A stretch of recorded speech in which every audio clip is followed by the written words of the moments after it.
Welcome, weirdos. Today we're counting down the top 10 haunted locations you can spend the night. Diving right in at number 10 is Prospect Place. This beautiful Italianate mansion in Trinway, Ohio, was built for abolitionist George Wilson Adams in 1856. Because of the history of this home, and perhaps how much life has been spent inside it, there's a lot of paranormal activity that has been reported over the years, and even experienced by Ryan and myself as well. Stories persist of a woman in a black dress seen perhaps with an injury to her head in the upstairs rooms. One of the bedrooms has yielded some interesting results with the Estes method. On the back of the house is a servant's wing that was more recently opened up for investigations. EVPs, odd noises, and the sounds of doors closing have been reported from there as well. One of the stories of the home concerns the death of a young girl, possibly the daughter of a servant, who allegedly fell from the second-floor portico to the porch below and passed away. One of the second-floor bedrooms may in fact contain echoes of her spirit. The basement has long been talked about as a very unnerving place, to the point that other investigators have claimed to have seen the visage of a woman and even a shadow figure or two down in those hallways. A recently discovered cistern has also become the source of mystery and legend concerning what may have happened with it. On the property is a large barn with a double carriage entrance, where yet more legend and lore seems to originate from. As far as a possible hanging that took place in there, the rumor cannot be verified, but more haunting activity like the sounds of people walking and shuffling through the area can be heard. Exactly who or what haunts Prospect Place we can't say, but it definitely rings with some echoes of the past. Heading east now to Fieldsboro, New Jersey, sits the sprawling White Hill Mansion. This home is well over 200 years old and has been lived in by generations of family members by the last name Field. From Robert Field I to the III, multiple people have lived long lives and died mysteriously in this home. Some of the more intense hauntings happen in the speakeasy basement turned into a full bar and home to illicit activities in the 1920s. On the second floor are the former bedrooms of the original family members, including Mary Field, the wife of Robert Field II. In her bedroom, several EVPs and out-loud disembodied voices have been captured in a woman's voice. Within the hallways between the rooms, light little footsteps and even heavy bootsteps have been heard walking the length of the hallways, without anyone physically there. In the middle of the second floor is what's known as the Bloody Bathroom. It's very likely that illegal liquor was brewed in the bathtub, but rumors also circulate about an untimely death, a suicide, also occurring in that bathtub. The sick room on the back of the house is where people were quarantined with an illness to not infect the rest of the family. It's in that room that a lot of activity, including EVPs, strange Estes method responses, and disembodied footsteps have been heard. It's the third-floor attic that seems to yield some of the most intense paranormal activity, and it includes 2 larger rooms and then a secret hallway with a back staircase up to it, containing 4 more rooms, including one with an original cistern that many claim the spirit of a sinister man resides in. When it comes to investigating White Hill Mansion, one should know the possibility is there that you will be physically touched by an unseen force. It's not sinister so much as it's quite surprising.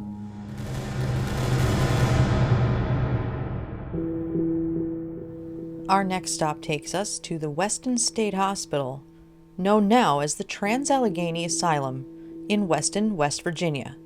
Constructed in the 1800s, this Kirkbride-style building was designed for the mentally ill, the disabled, and those who could not care for themselves.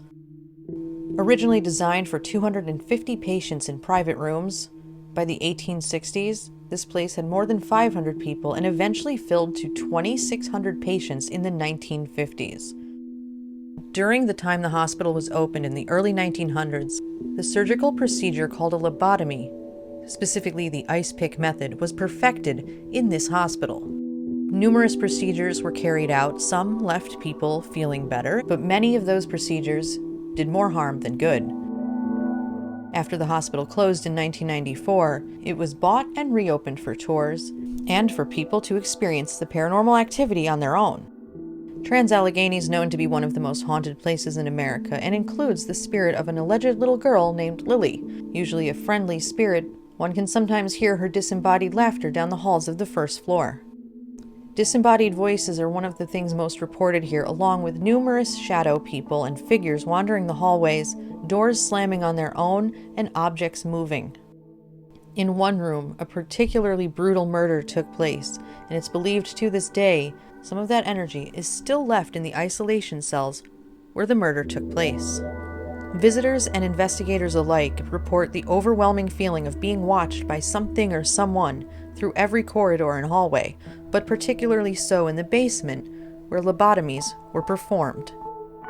Trans-Allegheny Asylum can be an intimidating haunted location, but like every location on this list, you can test your fears and stay the night.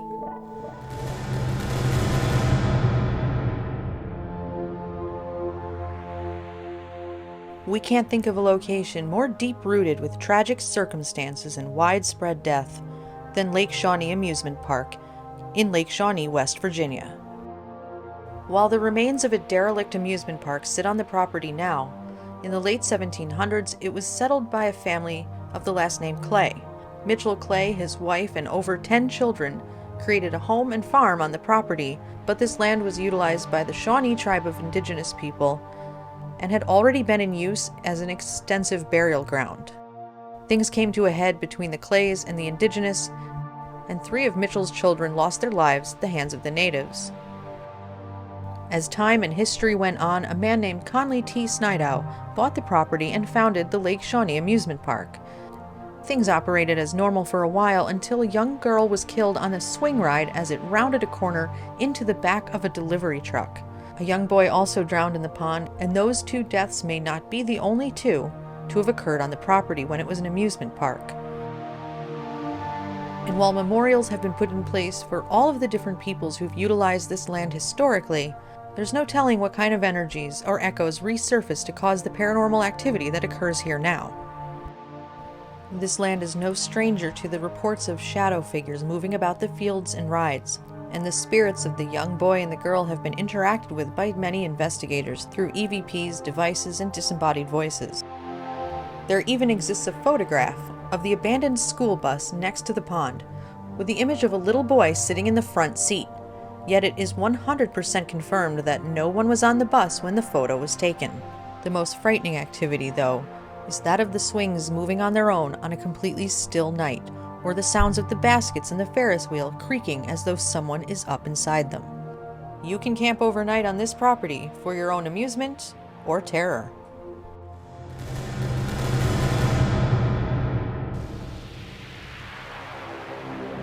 For number 6, we're still in West Virginia, but at a prison this time, one of the most dangerous and violent in the entire country. This penitentiary that looks like a castle is located in the town of Moundsville, named so for the largest Adena burial mound in the country. It sits right across from the front entrance of the prison. Built in 1876 and closed in 1995, during its working history, it had its fair share of riots, murders, and of course, executions. Old Sparky, a name given to seemingly most of the electric chairs left in the world, still sits inside the building. There are several violent hotspots around the prison that also correlate with paranormal hotspots. One of those is the Sugar Shack, a room under the middle of the prison that acted as a recreation area, but a little more went on there. With 94 executions and at least 36 murders, suicides, accidents bring the death toll to 1,000. Many believe this directly influences all the paranormal activity that occurs in this place, which includes the infamous shadow figure photo outside the cafeteria and some of the loudest bangs of cell doors to be recorded by investigators. A lot of disembodied voices and being shoved, touched, scratched, the full gamut of activity has been reported in this prison. Another hot spot are the solitary confinement cells where gang leaders were kept separate from the rest of the population. Another hot spot at the prison is the Hole, located under the administration building. It was the location of a man named Red Snyder's untimely murder, where his body was left decapitated in a corner to be discovered later. A lot of dark and violent history accompanies this location, and many investigators feel that that's just directly what causes so much of the intense activity that can happen at West Virginia Penitentiary.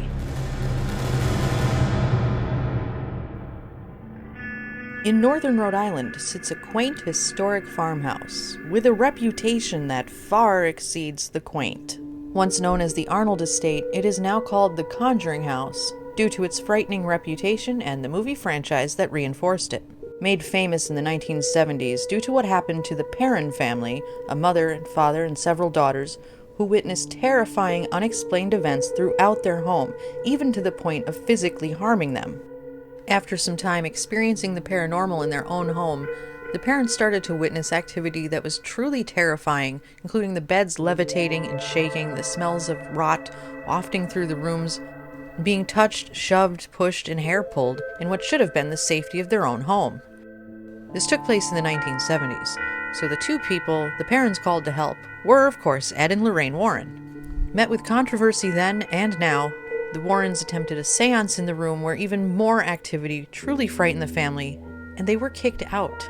The historic aspects of this farmhouse have been twisted and altered in some ways to provide a bit more of a terrifying backstory, but the reality is that paranormal activity happens often enough and profoundly enough in this house that thousands of investigators have witnessed incredible activity. Full shadow figures moving between the rooms has been reported by multiple people and even seen by Ryan himself. Being shoved, touched, hair pulled, the things that happen to the parents are the things that many people claim can happen in the Conjuring House to this day. A tiny attic boarding or birthing room on the second floor and the extensive basement are two of the paranormal hotspots of the home, along with the middle bedroom where spirits allegedly tortured the girls of the Perron family. And remember, it can be yours to spend the night in, if you dare.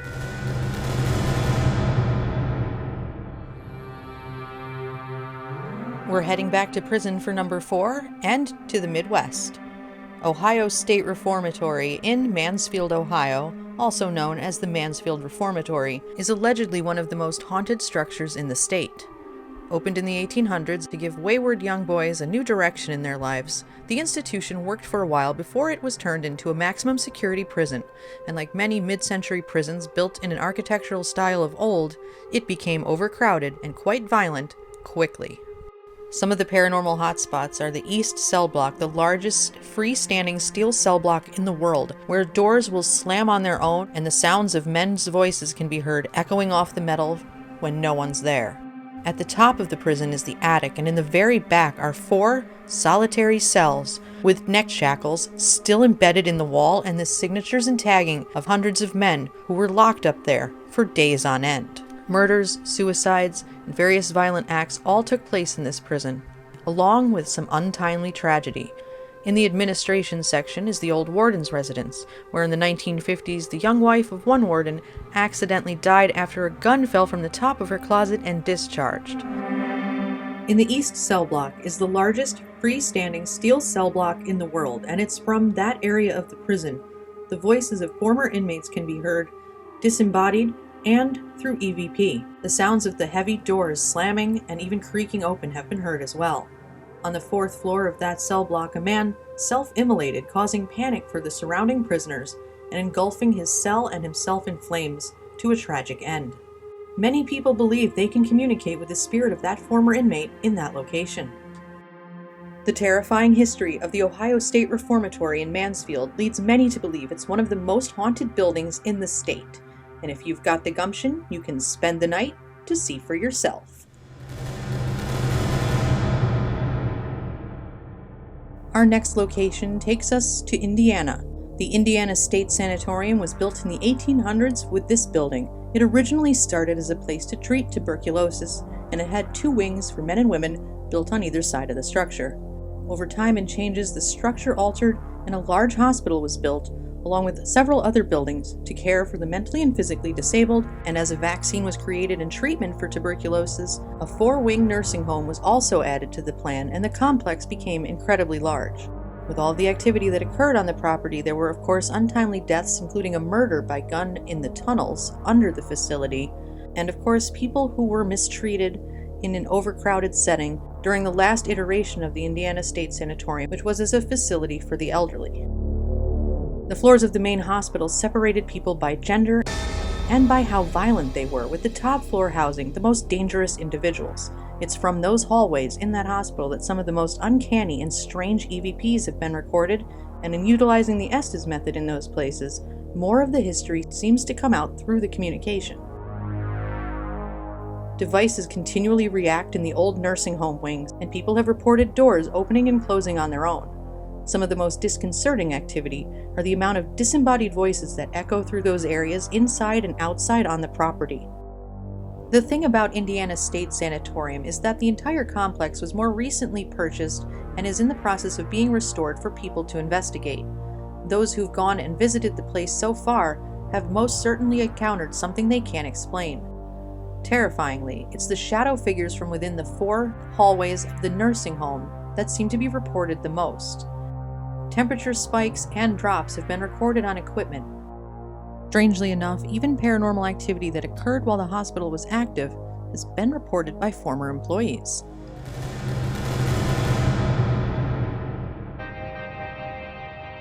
Welcome to the Villisca Axe Murder House in the town of Villisca, Iowa, made famous for the horrifying events of June 10, 1912. This quaint, unsuspecting farmhouse belonged to Josiah Moore, his wife, and their 4 children. On Sunday, June 10th, they returned from some church activities to their home, spent a normal evening, taking care of the 2 little girls with them, and everyone went to bed as normal.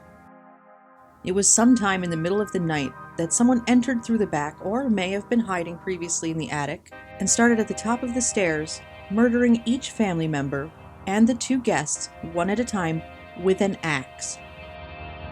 The marks from that night are still in the ceiling, and even people who lived in the home for years afterward knew about the wallpaper in the children's bedroom that had strange dark marks that were likely blood still on it. In the 90s, the home was purchased and renovated back to its original look and is now a place you can spend the night. But the things you may encounter in there might have you leaving early. Voices of children and adults, including who some people believe may in fact be the murderer, have been captured in EVP format and heard out loud. Strange rumblings, movements of the things in the house have all occurred, and yet there is no plumbing and no electricity in the structure. Electrical devices go on and off, drain their batteries, and act unpredictably while investigating. People have even been physically hurt while in that home, including a man who stabbed himself in the chest after being overcome by what he felt was a dark entity. While many people do believe there's something darker and more sinister that inhabits this house now, no one can be sure what haunts the Villisca Axe Murder House.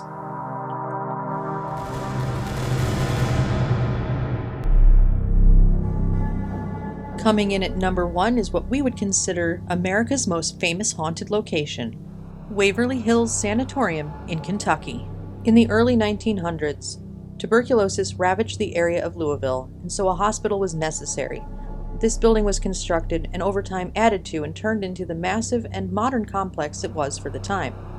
After the advent of antibiotics in the 60s, the place turned into a geriatric center, and from there, it declined over time and eventually closed. Now that it has been reopened since the early 2000s as a haunted attraction, it has a lot of paranormal activity. The 4th floor is said to have a shadow person that stands at the end in front of the door and window and will dart back and forth across the hallway if you stand there long enough to look. It's on the 5th floor, under the doorway of room 502, that a nurse allegedly hung herself, and while there was a hanging up there, it's actually believed that one of the steam pipes is where the woman's body was found hanging from. For sure, we do know that someone also launched out of a window on that floor and died hitting the pavement below, but no one knows if it was foul play or a suicide. Infamous for the body chute, or the long cement tunnel where the deceased were carried out of the building out of sight from other patients, is rumored to be one of the more haunted areas, and sometimes the sound of the large door from down the hallway behind it slams closed on its own, to the startlement and surprise of anyone who witnesses it. Full-bodied apparitions, loud voices, screams, the feelings of being watched and even being physically touched all occur within Waverly Hills Sanatorium. Thanks to its popularity, thousands of people have now investigated Waverly Hills Sanatorium, and many will tell you it is the home of seeing shadow people and even full-bodied apparitions. If you think you're able to face it, you too can spend the night at Waverly. Thank you for joining us for the top 10 haunted locations you can spend the night. Links in the description will help you out if you want to do exactly that, if you think you've got what it takes.